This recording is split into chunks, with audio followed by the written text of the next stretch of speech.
nhân báo dưới như công khai trên mạng hoặc là mua bán trái phép. Tiếp theo thì chúng phải sử dụng cái hình ảnh chân dung, ảnh có khuôn mặt của các cá nhân, lợi dụng cái công nghệ AI deepfake để chỉnh sửa, cắt ghép các cái hình ảnh video có nội dung nhạy cảm, khỏa thân, đồi trụy. Rồi các đối tượng sử dụng các Thưa các đồng chí, thưa các bạn,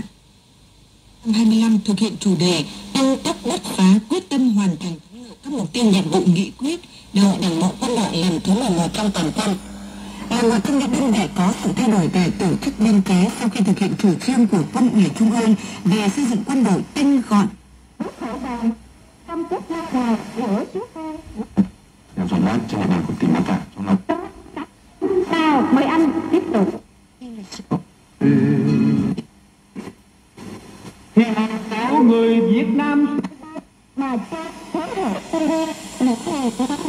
Thưa đoàn trưởng đoàn, chúng ta cùng theo dõi. Thưa Đại tá Phùng Minh Nam, để thực hiện tốt chủ đề tăng tốc bứt phá, quyết tâm hoàn thành thắng lợi các cái mục tiêu nhiệm vụ nghị quyết Đại hội Đảng bộ Quân đội lần thứ 11 trong toàn quân, thì Đảng ủy Chỉ huy Sư đoàn 312 đã đề ra những cái mục tiêu và chỉ tiêu trọng tâm gì trong công tác huấn luyện năm nay? Năm 2025, Sư đoàn chúng tôi